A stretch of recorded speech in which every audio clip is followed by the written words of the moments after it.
Magandang buhay ka-RGB. Ngayon po'y dumating na tayo. Dito sa Stella Jones, dito sa may Tacoma, Washington, kung saan dito ang bagsakan ng mga falls.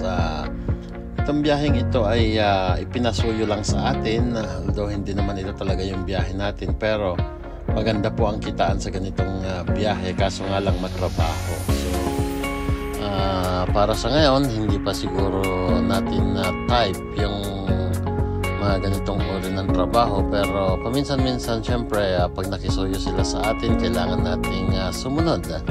Give and take lang yan, kasi pag ako naman ang nakikisuyo sa kanila, hindi naman tayo pinapahiya, kaya kung ano yung ginagawa nilang kabutihan sa atin, gawin din natin. At the same time kumikita pa tayo, so walang masama, di ba? Kaya ito guys, mag-discarga na kami.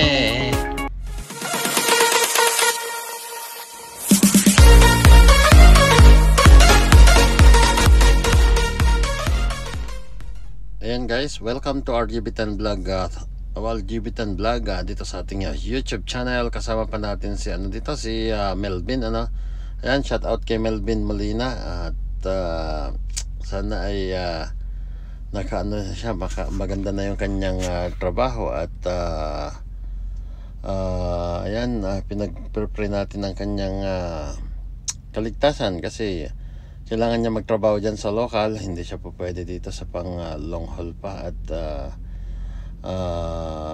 doon muna siya sa malapitan dahil marami siyang mga inaasikaso. At ito guys, ito ang aming unang biyahe, delivery sa umaga. At ito nga, alam ko ito lang yung huli namin gagawin, pero meron palang ipapasuyo sa atin. Kaya ito guys, ayan, at magdidiskarga kami, or tapos na kami magdiskarga pala. At pabalik na kami ng yard. At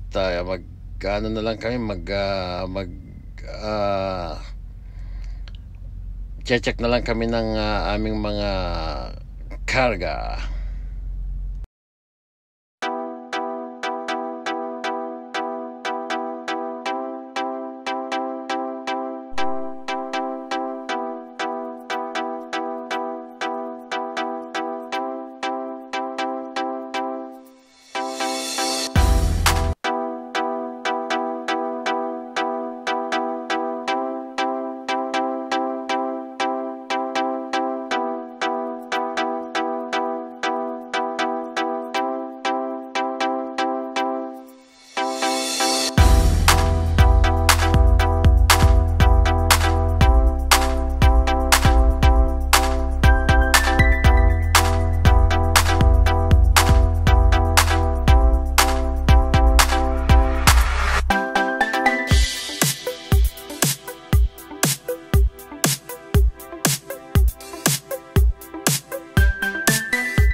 ito guys,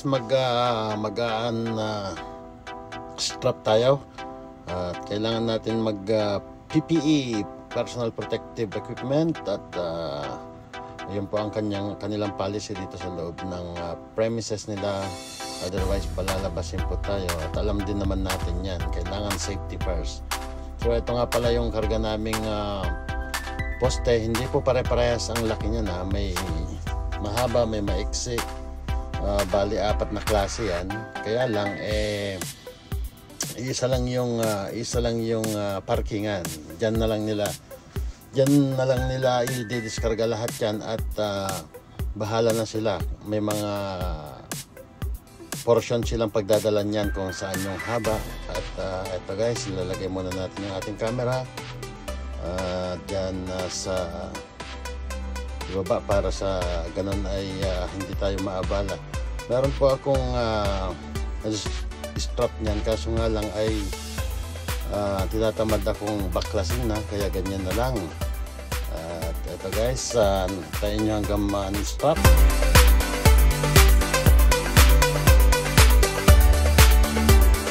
So ito guys, tinawag ako ng supervisor doon at hiningi yung ating mga paperwork or document dito sa ating karga.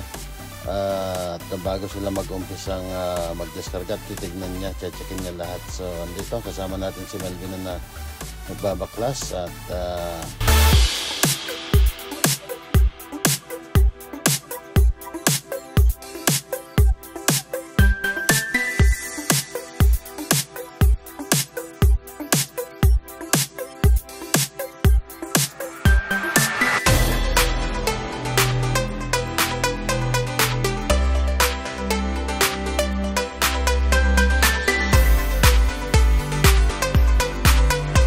ito guys, natanggalan namin lahat ng mga strap. Inaantay na lang namin yung magdidiskarga. At ito yung supervisor ang tinuturo sa akin kung saan yung daan palabas. Kasi tinanong niya kung first time daw ba namin, kasi ngayon lang niya kami nakita. Although ito pong biyaheng ito ay regular biyahe ng aming kumpanya, kaso lang ito talaga yung first time kong mag-drop ng poles. Bumibiyahe ako dyan, pero doon sa kabila yung mga tabla, yung 2x4 ganon. Pumipick up ako dati yung mga nakindry na, kasi sa kanila kompleto sila. Yung posting iyan, yung sariwa na yan, lulutuin pa nila yan para tumigas at tumibay. Kaya dinadala dyan lahat ng mga bagong putol doon sa Canada. Dyan binabagsak sa Stella Jones para lutuin nila. At hindi ko alam kung babalik pa ba sa Canada yan, or siguro, or hindi natin alam kasi hindi ko biyahe ito eh.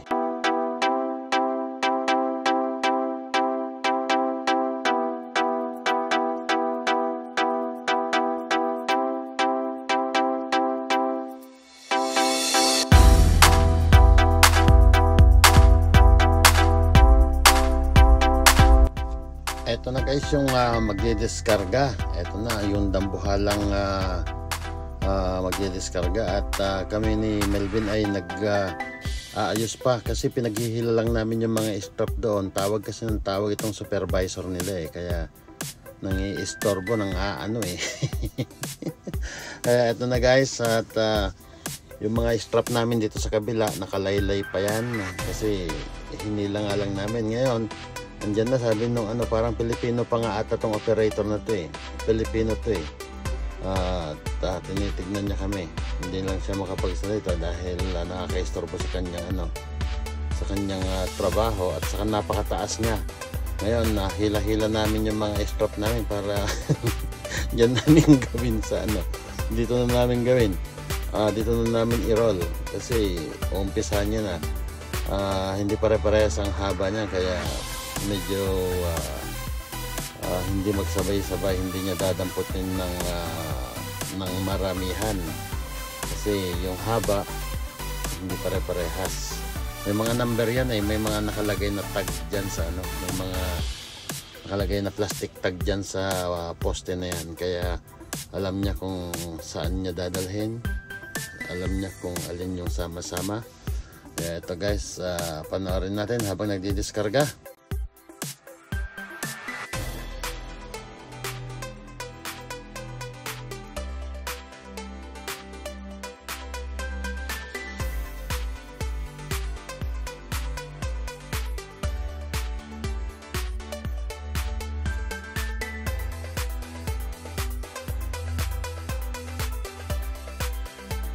Teka, turuan natin si Melvin kasi medyo mabagal siya, inaano niya, hindi siya sanay, kaya turuan natin siya ng technique para kung paano mabilis anuhin, kasi alam na natin yun galing din tayo dyan guys, kaya i-share lang din natin sa kanya.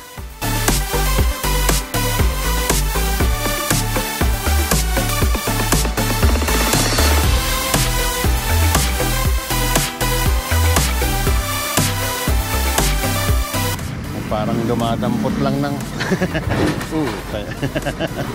parang dumadampot lang ng ano eh.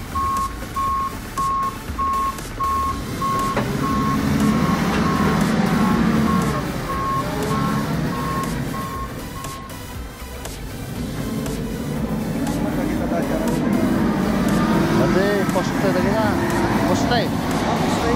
Poste nga gas na eh, kuryente. Kita mo ka kanahin tang agsukat ngam lutun dapay, ikindray dapay. Lutun dapay dayeng yung gana nga nakatumibay. No, kalau mo diyon nag-DJ ko data, DJ. Aje pagi kabilan ti ko. Pagi kabilan ti paglukat. Hoy. Oh.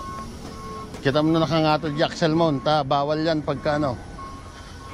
Tandaan na amin ngay bagbagak. Ngar aramidam. Wala ka nga. Baka maturog ka madamdama, malipatan man ay.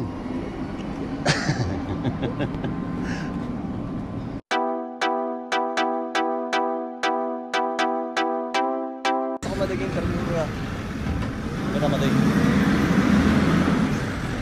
One time. Shout out ko kaya.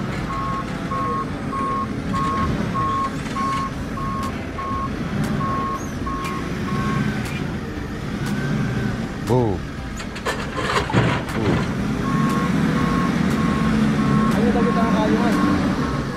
Agay ko pine tray. Pine tray lagi tayo.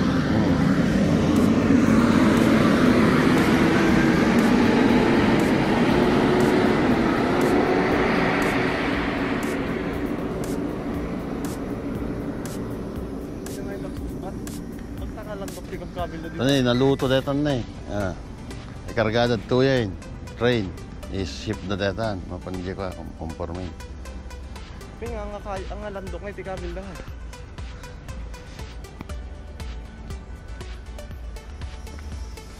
Natrabaho na landok.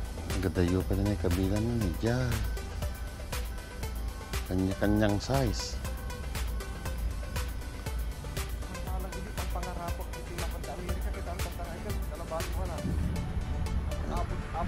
Abot langit, kumbaga ang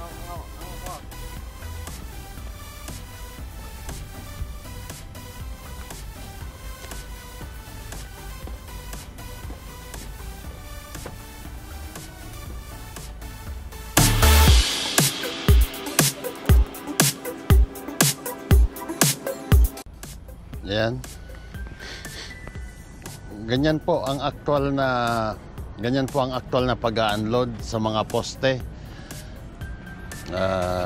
Nakabiyahin na ako ng ganito guys, pero papunta doon sa North Territory noon. Ito kasi yung raw. Ngayon, dito sa Tacoma, meron silang napakalaking kindray, yung niluluto nila guys. Ito, papakita ko sa inyo yung raw. Ito yung raw. Ito, raw pa yan, raw. Press from the mountain. At nilinisan lang guys. At nilinisan lang. Ito raw. Yung karga natin, raw. Iyon, yung mga kulay maputi-puti na yan, raw. So, wala pang tiyan, walang walang tibay. Pag nakindry na guys, naluto na at tumigas, ganito na. Hindi na mabubulok, ganito na. ganito na ang itsura. Ayun, isi-ship nila doon sa kinakarga nila sa train. Hindi natin alam kung saan pupunta ito, guys. Ito na po yung finished product. Naluto na, na-process na, ready to use na, at matibay na. Tatagal yan ng mga ilang taon. Siguro mga 3 taon, 5 taon. And then, saka ulit sila magpapalit. Ayan, quality. Ganyan sila kaano dito sa Amerika, guys. So, yung hapon na kasama natin, ayun, parang hapon. Hindi mo alam kung Indiano, hapon, or kasi hapon ka mo kasi maliit. Indiano kasi balbasan. Di ba? Tapos nakikinig pala, guys.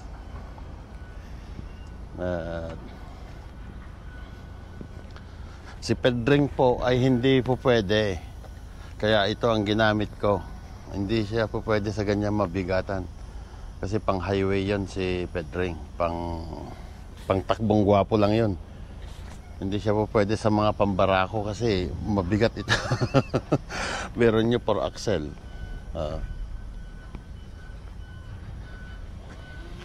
But anyway, yan, ganyan po kabait yung kwan natin. Ganyan po kabait yung ating boss. Kung mabait ka sa kanya, mas mabait na naman sa atin. Hindi lang, trabaho lang tayo. At tuloy ang diskarga. Ayan. Tuloy ang diskarga.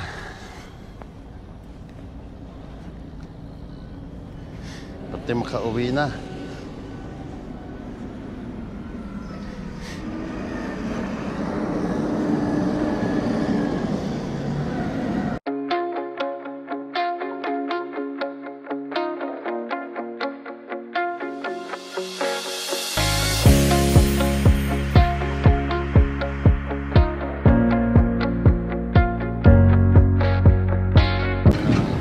Galing. Ayun, galing.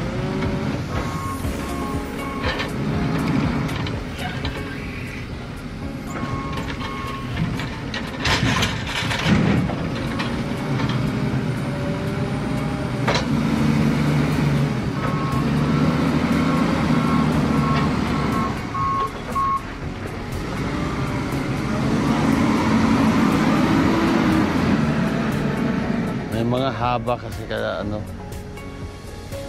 kanya-kanyang haba, kanya-kanyang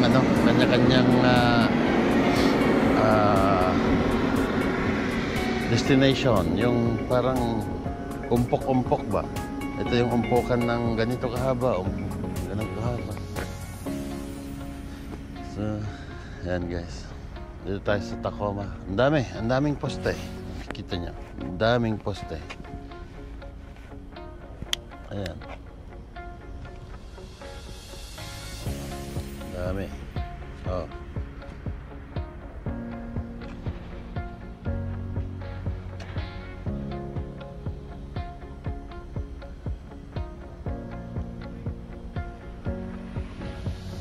Dami.